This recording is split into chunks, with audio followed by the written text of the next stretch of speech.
नमस्कार दोस्तों जब हम सामाजिक जीवन जीते हैं तो हमारा एक नैतिक धर्म होता है जो हमें निभाना होता है। लेकिन बॉलीवुड वालों में नैतिकता कभी देखने को ही नहीं मिलती।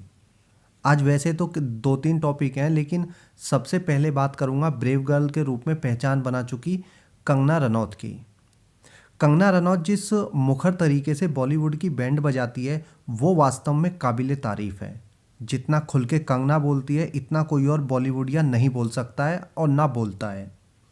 कंगना ने एसएसआर मामले में खुल के आवाज़ उठाई थी, वैसी आवाज़ किसी और ने अभी तक बॉलीवुड के अंदर से नहीं उठाई है। नेपोटिज्म का मुद्दा हो या ड्रग्स का, हर एक मुद्दे पर कंगना ने खुलकर अपने विचार रखे हैं। लेकिन जैसे जैसे दिन बीतते जा रहे हैं वैसे वैसे कंगना भी जो है वापस उसी दुनिया में रमती जा रही है। अभी कुछ दिन पहले जो है कंगना हैदराबाद में अपनी फिल्म की शूटिंग के दौरान संजय दत्त से मिली, जो अपनी साउथ की फिल्म KGF 2 की शूटिंग के सिलसिले में वहाँ पर था। कंगना खुद संजय दत्त से मिलने गई, ना कि संजय दत्त जो है कंगना से मिलने गया था। क्या कंगना को उसमें जो है नेपोटिज्म या नशेड़ी गंजेड़ी नहीं दिखा? ये कंगना की जो है प्रोफेशनल लाइफ हो सकती है, लेकिन जब आप खुद से किसी से मिलने जा रहे हैं वो पर्सनल हो जाता है। अगर हम इत्तेफाक से किसी से मिलते हैं बिजनेस के रूप में, प्रोफेशनल के रूप में, तो वो अलग मैटर होता है। लेकिन जब हम किसी से पर्टिकुलर मिलने जा रहे हैं तो वो प्रोफेशनल नहीं हो सकता है। ऊपर से कंगना संजय दत्त की जो है भर भर के तारीफ भी कर रही थी, जैसे वो संजय दत्त किसी भगवान का अवतार हो। इन दोनों की मुलाकात हुई, मीडिया में बात आई और बात जो है आई गई हो गई। लेकिन अब फिर से जो है कंगना चर्चा में है अर्जुन रामपाल के साथ मुलाकात को लेकर। अर्जुन रामपाल पर भी जो है आप सभी को पता है कि आजकल ड्रग्स को लेके आरोप लग रहे हैं। 3-4 बार घंटों घंटों की एनसीबी से मुलाकात हो चुकी है, घर से प्रतिबंधित दवाइयाँ मिल चुकी है। और इससे अलग जो है अर्जुन रामपाल वास्तव में बॉलीवुड के अंदर क्या है, क्या काम करता है, ये कंगना को भी पता है। बावजूद इसके वो अर्जुन से जो है मुलाकात कर रही है। शायद वो सेलिब्रेशन था न्यू ईयर पार्टी का। और आप लोगों ने भी जो है नोटिस किया होगा कि अब कंगना एसएसआर पर भी बात नहीं करती है, क्योंकि वो अब वापस जो है बॉलीवुडिया रंग में रंगने लगी है। ये बात सही है कि कंगना ने पिछले कुछ दिनों में जो है काफ़ी कुछ सहा है। उसके ऑफिस को तोड़ दिया गया, वो भी इलीगल तरीके से। उस पर ढेर सारी एफआईआर कर दी गई और वो सब इसलिए था कि कंगना ने बॉलीवुड और वहाँ की सरकार के विरुद्ध बयान दिए थे, विरुद्ध बोला था और एसएसआर को जो है सपोर्ट किया था।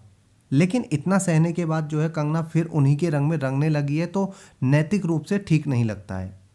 यहाँ कंगना की कथनी और करनी में साफ साफ अंतर देखा जा सकता है।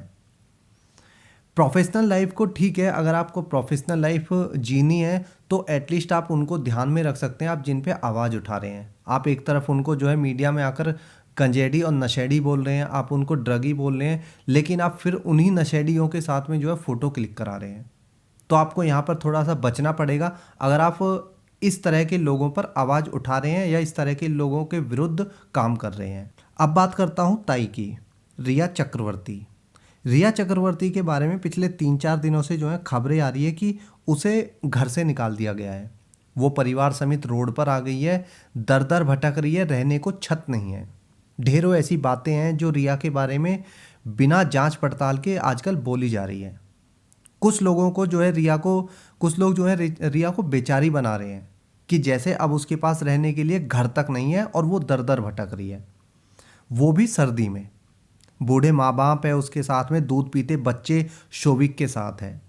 सुशांत केस में जो है उसकी ज़िंदगी बर्बाद कर दी है आजकल, ये कहा जा रहा है। लेकिन इन सब चीज़ों में सच्चाई कितनी है वो कोई नहीं जानता।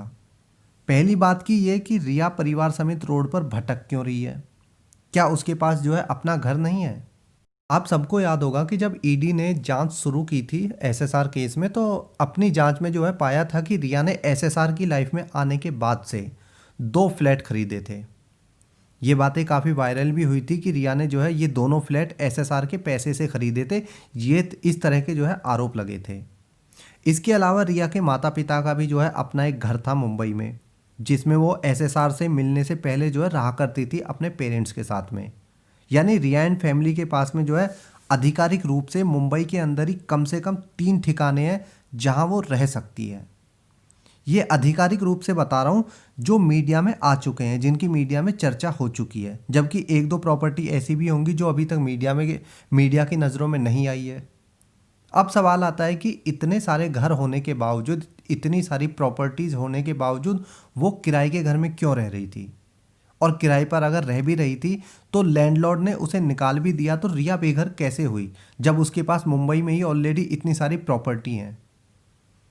और इससे भी ज़रूरी बात कि रिया को मकान मालिक ने धक्के मारकर बाहर निकाल दिया, ये बातें निकली कहाँ से? रिया एंड फैमिली जो है सर्दी में रोड पर दर दर भटक रही है, दर दर की ठोकरें खा रही है। ये किसने देखा है उसे ठोकरें खाते हुए?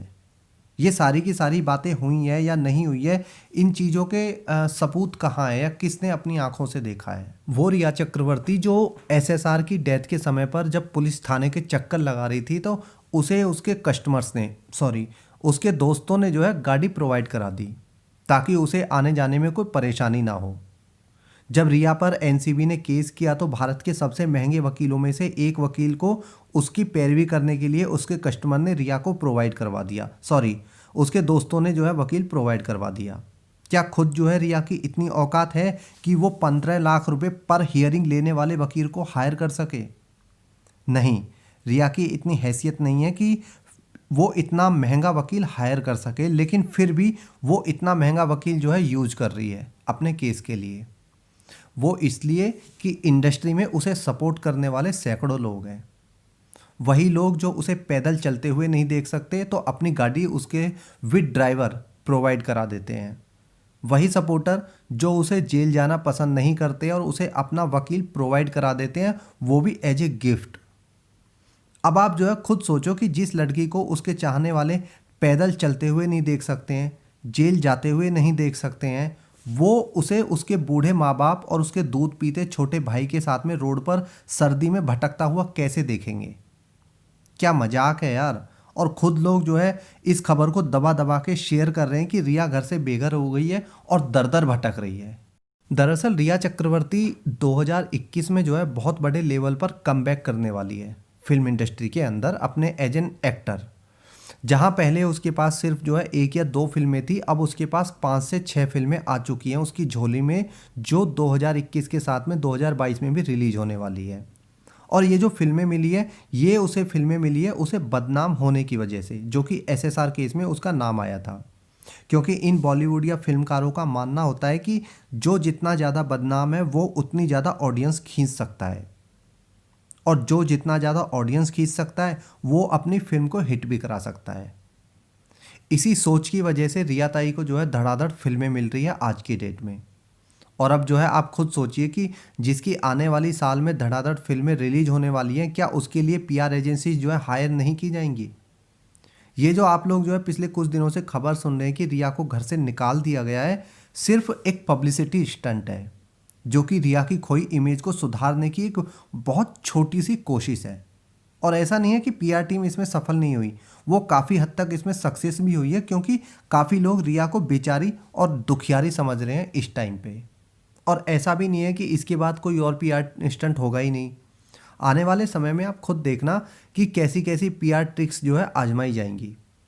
ये पीआर टीम का ही कमाल है कि हम एसएसआरियंस की यूनिटी पहले के कंपैरिजन जो है ब्रेक हो रही है।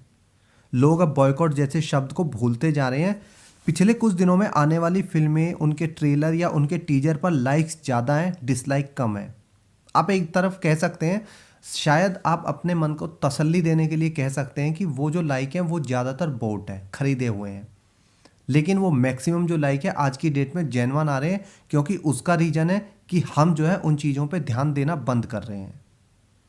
और आप जो है सबसे बड़ी बात कि ज़्यादातर फिल्मों के टीजर हो या ट्रेलर हो, उन पर जो लाइक डिसलाइक का बटन होता है वो ऑफ नहीं है, ऑन हो रहा है। अभी सैफ अली खान का एक टीजर आया था, उस पर भी ऑन था, उससे पहले और भी जो टीजर और ट्रेलर आए हैं उनमें भी ऑन है। ये छोटी छोटी चीज़ें हैं जो दिखाती हैं कि बॉलीवुड धीरे धीरे अपनी चाल में कामयाब होता दिख रहा है और अपने पैर जमा रहा है। अब जो है बस एक ही चीज़ है जहां मुझे भी इंतजार है कि जब कोई बड़े एक्टर की बड़े बजट की फिल्म सिनेमाघरों में रिलीज होगी तो दर्शकों का क्या रिस्पॉन्स होगा, वो किस तरह से रिएक्ट करेंगे और किस तरह से उसे जो है तवज्जो देंगे। बिग बॉस की अपडेट देने वाले चैनलों पर जो वीडियोज आती हैं, यूट्यूब पे ही, उनमें लोग जो है बिग बॉस के बारे में डिस्कस करते हैं, उसके कमेंट बॉक्स में अपने फेवरेट कंटेस्टेंट के बारे में बात करते हैं। यानी कहीं ना कहीं बॉलीवुड धीरे धीरे ही सही लेकिन लोगों को अपनी ओर खींचने में कामयाब हो रहा है। हमें अगर सच में बॉलीवुड को हराना है या एसएसआर को इंसाफ दिलाना है तो हमारे पास सिर्फ एक ही बेस्ट तरीका है, वो तरीका है बॉयकॉट बॉलीवुड। नो मैटर कि फिल्म में एक्टिंग कौन कर रहा है, उस फिल्म को बना कौन रहा है, इनसाइडर है या आउटसाइडर है, हमें पूरी तरह से बॉयकॉट करना ही होगा। फिल्म में अगर गिने चुने 8-10 एक्टर्स हैं, प्रोडक्शन हाउसेस जुड़े हुए हैं जिन पे हम पूरी तरह से फोकस करते हैं, जो इस बॉलीवुड को चलाते हैं, वो किसी भी फिल्म से किसी भी तरह से जुड़े हुए हैं, चाहे वो एक्टर के रूप में या प्रोडक्शन के रूप में किसी भी तरह से जुड़े हुए हैं, तो हमें उनका पूरी तरह से बहिष्कार करना होगा। अगर हम फिल्में नहीं देखेंगे तो हम मर नहीं जाएंगे, लेकिन अगर हम फिल्में नहीं देखेंगे तो हम इस गटरवुड की गंदगी को साफ जरूर कर सकते हैं। चॉइस आपकी है, ज़बरदस्ती कोई किसी के साथ नहीं कर सकता है। और एसएसआर के लिए इंसाफ मिलने या बॉलीवुड के खात्मे तक खड़े रहना है या बॉलीवुड को सपोर्ट करना है, ये आपकी चॉइस है। इस वीडियो में इतना ही। जय हिंद।